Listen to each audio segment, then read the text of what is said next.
तीसरा सवाल क्या है, 2x square plus 14x plus 9 बराबर 0। इसमें तुम्हें क्या ज्ञात करना है, मूलों की क्या ज्ञात करना है, लक्षण ज्ञात करने हैं। और मूलों को लक्षण का ज्ञात करने का हमने जो फार्मूला बताया था minus b plus minus under root b square minus 4ac upon 2a, यही फार्मूला है मूलों के लक्षण ज्ञात करने का। इसी में एक फार्मूला ये आ जाता है, अगर मूल वास्तविक हैं तो मूलों के लक्षण ज्ञात करो। अगर मूल वास्तविक हैं तो मूलों के लक्षण ज्ञात करो। अब पता कैसे चलेगा कि मूल वास्तविक हैं या नहीं है? मूल वास्तविक का मतलब ये होता है मान 0 से बड़ा होना चाहिए।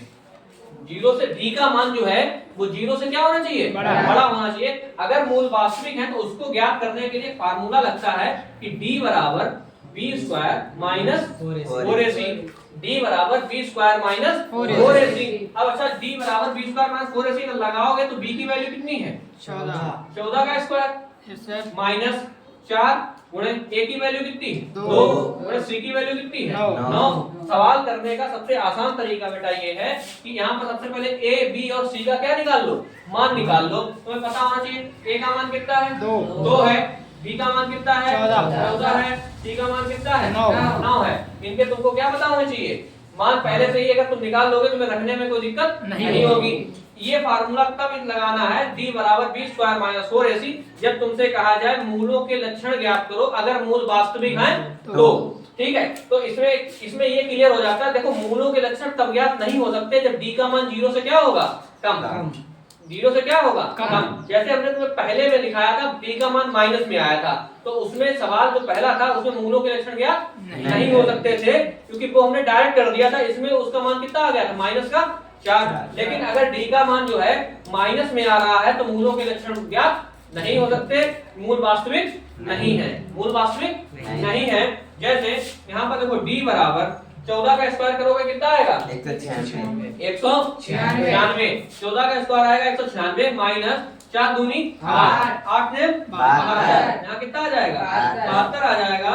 तो d बराबर 196 72 लेस कर दो 124, कितना आ जाएगा 124। ये 0 से बड़ा है कि नहीं है? तो यहाँ पर बेटा ये 0 से वैल्यू क्या है, बड़ी है। तो यहाँ लिख सकते हो मूल क्या है, वास्तविक। मूल क्या है बेटा, मूल वास्तविक है और मूलों के लक्षण ज्ञात किए जा सकते हैं। तो अब तुम्हारे पास d का ऑलरेडी मान आ गया है, d का मान कितना आ गया 124। और फार्मूला क्या है मूलों के लक्षण ज्ञात करने का, minus b plus minus under root b square minus 4ac upon 2a। अब तुम्हें तो हमने एक चीज बताई थी कि d बराबर ही तो होता है b स्क्वायर माइनस 4ac।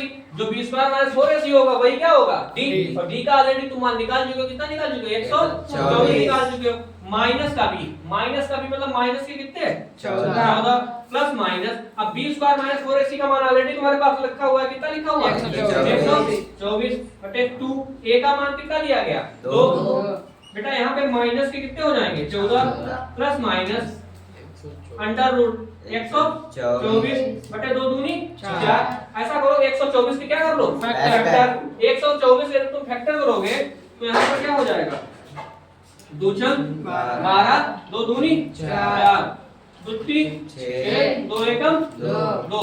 अब 31 तो किसी से कटेगा नहीं, 31 किससे कटेगा, अब खुद से ही कटता है, 31 एकम 31। ठीक है, अब आप यहाँ पर 2 का पेयर बन रहा है जी, कितने का पेयर बन रहा है 2 का। तो माइनस के 14 प्लस माइनस 2 बाहर आ जाएंगे, अंडर रूट में कितना जाएगा 31 बटे कितना आया 4। अब देखो यहाँ पर 14 है, यहाँ पर 2 है, तो 2 क्या हमको मिल जाएगा कॉमन। 2 हमको क्या मिल जाएगा कॉमन मिल जाएगा। तो बेटा 2 हमने क्या ले लिए कॉमन ले लिए बटे कितना 4। यहाँ पर माइनस के 14 प्लस माइनस अंडर रूट कितना 31 2 दूनी 4 नंबर माइनस का 7 प्लस माइनस अंडर रूट 31 बटे कितना हो गया 2। कितना हो गया बटे, एक बार वैल्यू प्लस की लिख दो, एक बार वैल्यू माइनस की लिख दो। एक बार वैल्यू प्लस की, एक बार वैल्यू माइनस की। माइनस 7 प्लस अंडर रूट 31 बटे 2 क्या माइनस 7 माइनस का अंडर रूट 31 बटे 2। ये तुम्हारा क्या हो जाएगा आंसर।